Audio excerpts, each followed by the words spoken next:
Hey everyone, welcome back for a new video. V2 is working, it's functional. It has been a lot of work, a lot of complexity and a lot of problems to fix. I have to tell you though, it's gonna be very hard to share because as you will see in the video, there is a Python script and you have to install some little plugins in Windows so you can use a Python script well. I don't know if it's gonna be very easy to set up and to try out at home for you.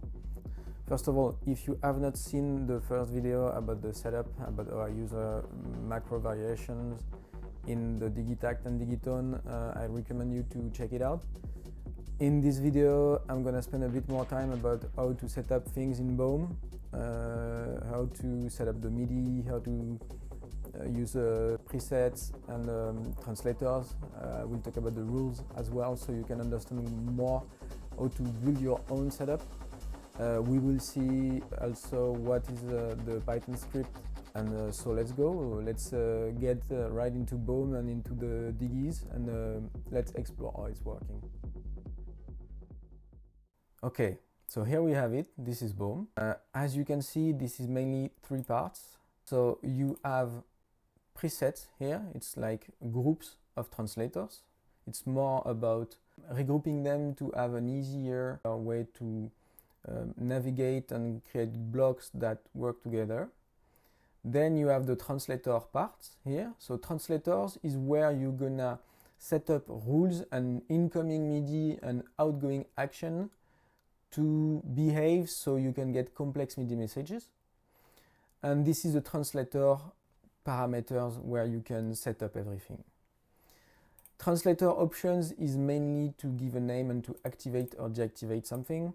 Incoming is where you're gonna set up things. Mostly it's what knob you need to move on the launch control that you choose here. Then you have rules. I'm gonna explain this later. It's like where you get all the complexity. And outgoing, let me show you something where there's something here. Like for example, where you choose what type of outgoing you want, what is the MIDI information. So this is hexadecimal.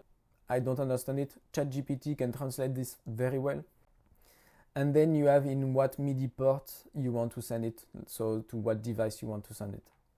Inside the translator parameters, you have rules. Rules are very, very important and very powerful.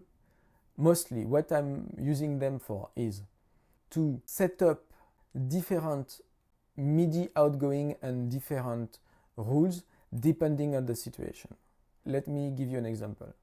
For every preset, like let's go on bass preset, I have a bass selector. When I push the good push button to deselect it on the launch control, it's gonna set the value to PP, which is a translator value. Then it's gonna set PP as YB, which is a global variable. So let's give you an example. For the wash up, what I've done is that the knob I move is here from the launch control MIDI one, but if YB is equal to 127, so if it's on, then it's gonna exit the rule and it's gonna skip the outgoing action, which is here, which is gonna do on channel 1 and channel 9 breath control on the bass. And this is gonna activate the breath control and the wash effect on the Digitact and Digitone. I have one for Digitone and I have one for Digitact here because as you see in the first video, I'm using only one channel on the Digitact for the bass and two on the Digitone. But this is just to give you an idea. Same.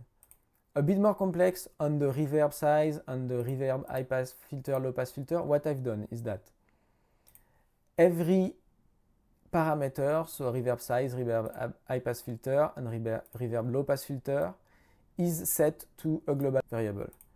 Then when I use reverb open, when I use the fader, the right fader, reverb is gonna get bigger using interpolation and the low pass filter is gonna go a bit higher and the high pass filter is gonna go a bit higher as well. And then it's gonna send every value to the good MIDI parameters. Channel 15 is what channel I use in BOME, in Digitact for the FX, and it's gonna send the good effect to Digitact and Digitone, etc., etc., etc.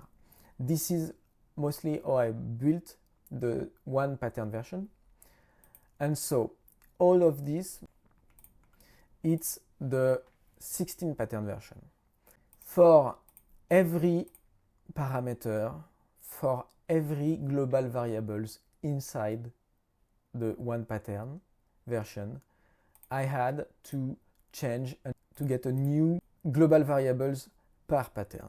There is also a version for when I change pattern, so it instantly recalls the snapshot. So, as you can see, there's a lot of things. Everything is set up all the time with this. Everything was working fine, but just so you know, if you exit BOME, every value that is stored in global variables is deleted. Because BOME cannot save the variables you store every time you quit the software, I had to use a Python script. Big disclaimer, I don't know how to code, okay? ChatGPT did all the scripting. I just explained to him what I wanted. But the big advantage is, first of all, you can save, and the second thing is like you can store for 128 patterns. To make things working the way I want, I used a second template for the launch control, the save template. And how does it work? It's overall the same. The difference is here. With this push button, you can toggle on or off the snapshot recall when you change pattern. When this is green, every time you change pattern, you're gonna recall the snapshot. And when this is red, it will not recall the snapshot. This is to recall the snapshot on the launch control. I have nothing saved here, so as you can see, it's in French. This says there's nothing for A8, for pattern A8. But this is the save, this is the reset, and this is recall all. And now let's listen and let's try to save a snapshot.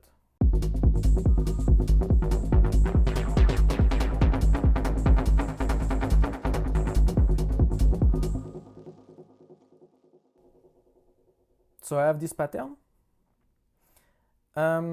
Let's say I'm gonna copy and paste it on 9,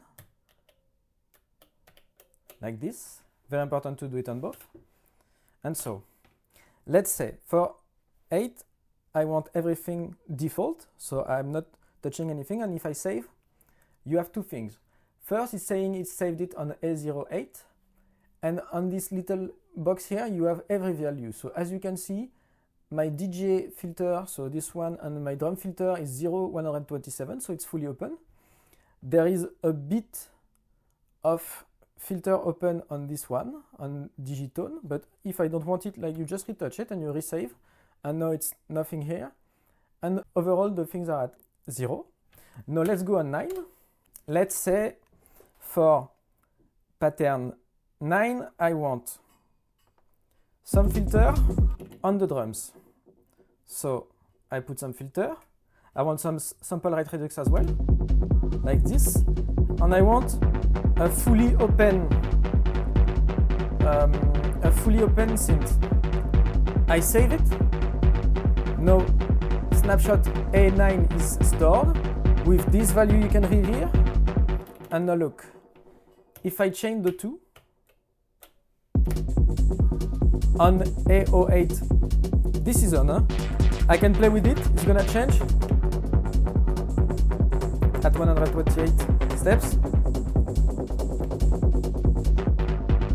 And now you can see, filter is done, SR is done, I can play.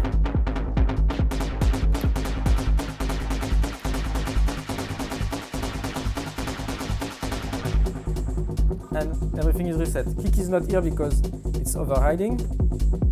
Okay. When this is on, you will not have the reset every time. So, and this way you can also recall all, so it's gonna tell you which are the pattern you save, and then you can save it by pressing S, and it opens it, and you can call it like pattern v2, and it's stored. So you can have different projects on different files, and you have 128 patterns per files. So that's it again. Performance template v2. As you can see, it will not be so easy to share, not because I don't want, but because like file path and storage of the JSON file, the script needs some plugins, etc., etc. I'm not sure I will share it. What I can do though is to put the project template so you can look at it in depth and understand where I used what and how I structured everything, about the rules mostly and about the outgoing action. Also, it's more housey, like Chicago house style, not my usual style, but I had fun this summer doing it. You can see a video of it in action, V2 in action, on my YouTube channel. The video is called Chicago Groove Theory. I'm gonna put a link in the description. You can see as well how you can structure things for live performance, for long live performance with no pickup. This way very intuitive and very like straightforward to use. As well, I'm thinking a lot about making a one box version, so only for Digitact and only for Digitone. I'm starting to think about how to build it, but I'm open to new ideas. The more we are thinking about it, the better idea we will have. So feel free in the comment to give me your ideas. And the last thing, as I said in the first video, and I'm saying it again now, ChatGPT knows a lot about BOME and it can script in Python. So this video is more about showing you what you can do, and so you can try on your own and make your own template made for your workflow. And for the Frenchies, je vais le faire en français. Pour vous les Français, j'ai vu pas mal de demandes demander une vidéo en français. Je ne sais pas si j'aurai l'énergie de le faire parce qu'honnêtement c'est pas mal de boulot. Par contre je vais me renseigner pour vous mettre des sous-titres pour vous permettre de suivre. That's it, see you guys!